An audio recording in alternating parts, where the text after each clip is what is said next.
You could do that too.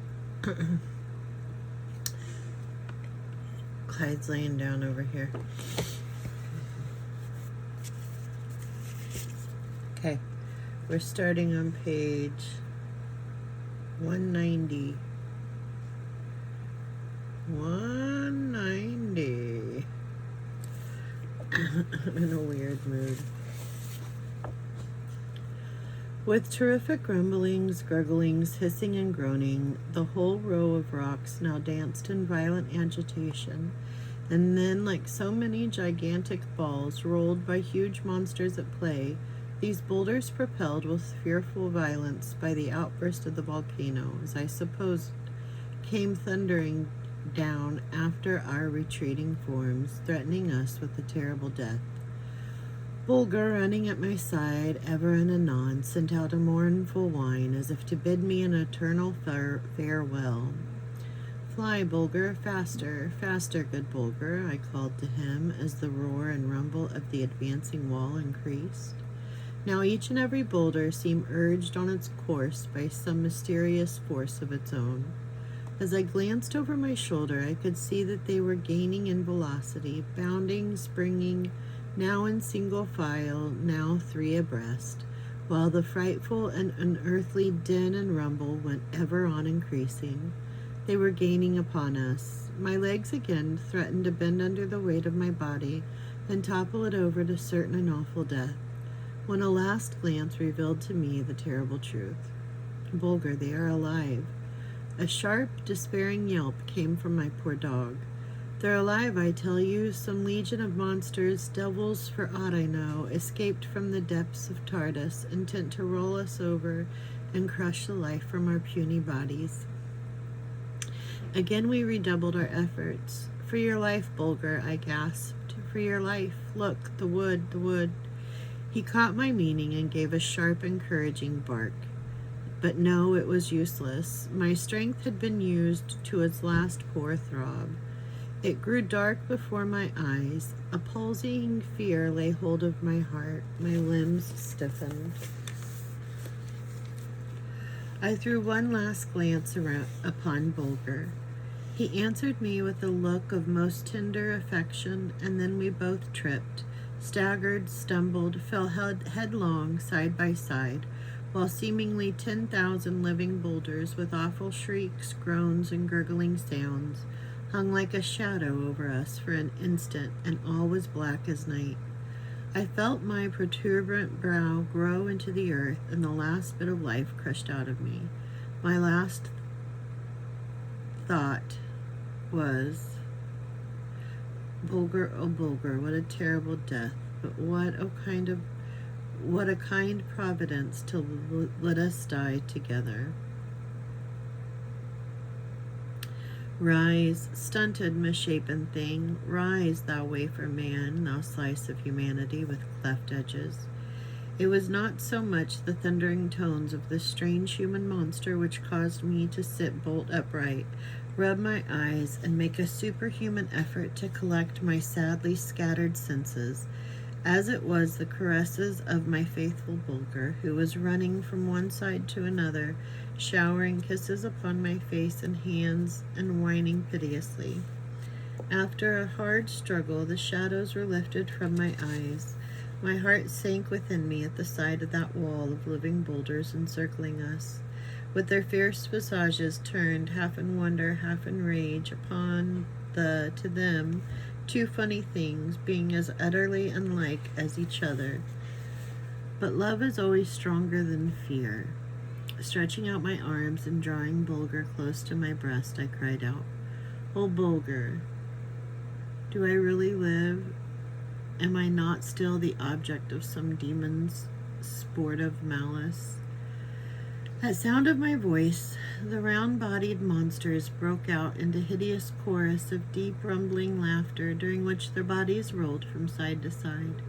When they pressed wildly forward with fierce ejaculations of anger or impatience, it seemed as if Bulger and I had only been saved from one death to be set face with another.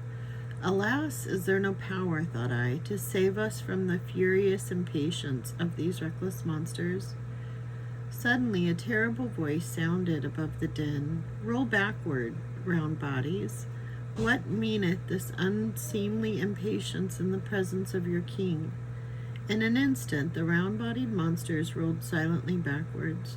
All was calm again. Turning to his neighbor, the king exclaimed with a gurgling laugh, "Why, by my royal girth, its voice is all over all the world like one of the toy pipes of our baby prince." It's, I repeated with fire flashing from my upturned eyes.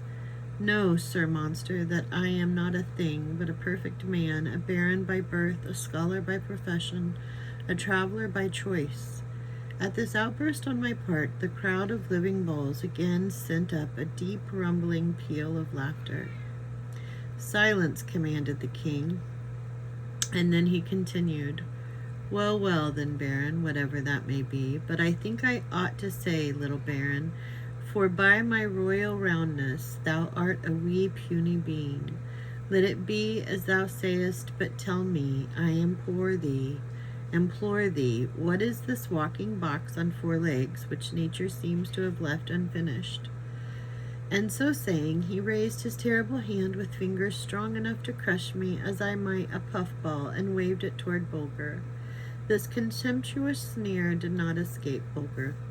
He broke out into a volume of sharp, angry barks, and showed his white teeth in the most threatening manner, upon which the monsters rolled back in mock terror and consternation, crying out, the king, save the king. The walking box is filled with explosives. It may fly into pieces." When the hubbub was over and the king had commanded silence, I stepped boldly forward and exclaimed, "Unfinished, what meanest thou, thou globe-shaped monster?" The term globe seemed to please his majesty very much. A great wrinkled smile overran his huge countenance. "Mean," he ejaculated with a deep, gurgling, chuckling laugh. "Mean?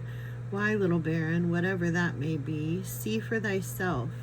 Has not nature left useless flaps at one end of the box, and still more useless bit of rope hanging down from the other?" This insulting allusion to Bulger's ears and tail seemed to be perfectly understood by him, for he fairly bristled with rage and advanced upon the round-bodied monster, snapping, snarling, and showing his teeth. Whereupon the deep, rumbling laughter again broke forth, and the cry, save the king," went up in mock earnestness. Having succeeded in appeasing Bulger's anger by means of a few affectionate words and tender caresses, I determined to make inquiry as to our whereabouts and to ascertain who the strange beings were among whom capricious fate had so unceremoniously cast Bulger and me. "What are we, ball-shaped giant?" I inquired in my strongest voice, "and who are you?" Again the monster screwed his leathery face up in deep wrinkled smile. The reason of his goodwill, as I afterwards learned, arose from the fact that I had bestowed the terms globe, round, ball-shaped, etc. upon him, for it seemed that these wonderfully formed beings were extremely vain of their roundness, and that nothing could be uttered more pleasing than complimentary to them to make use of such words and expression as ball, orb, sphere, round-bodied, bullet-shaped, etc., that in their land the greatest dignities, honors, and titles of nobility were awarded those whose bodies showed the most perfect roundness, that in proportion as one body's deviated from the shape of a true spear, he became degraded and excluded from society.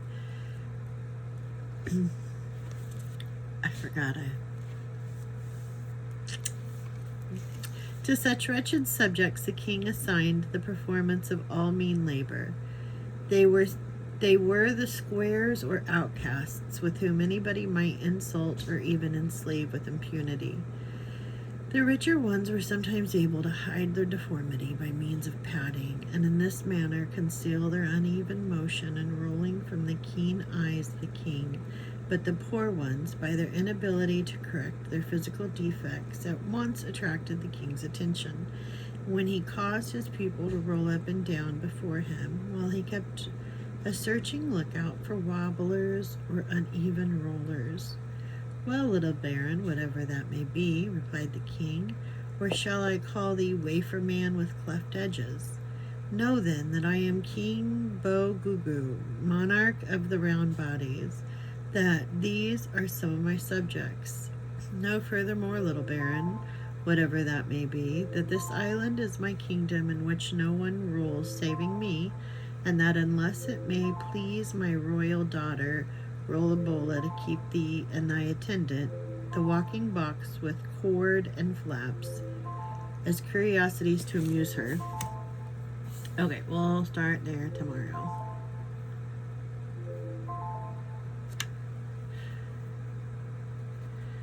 Okay. Okay. So, oops. I dropped it. What did I say? 190? 190. Okay. Ta-da, motherfucker! 190. Quit procrastinating on anything and everything. Time wasted is just that, wasted. Avoid distractions and the noise around me. Block it out. The art of continuous self-love through food, through water intake, through intentional meditation and thought. Something inside of me is superior to circumstance. Is it kind? Is it true? Does it reflect my authentic self? Focus more on money and its education. Focus more on self-discipline. See the sun, honor the moon. Forward momentum. The path out of hell is through misery. Honor my journey. We are slaves to our own incessant urges to escape the present moment. Meditate, walk, journal, stretch. Love animals. Leave life to wander all it needs. Less stress, more fairy tale. Work on bettering the love I show my body through the food and beverage I put in it. With money, it's not what you make, but what you keep. Focus. Lose any ties to victim mentality. Continue to love yourself. Nope, continue to help yourself. Okay. Have a good day.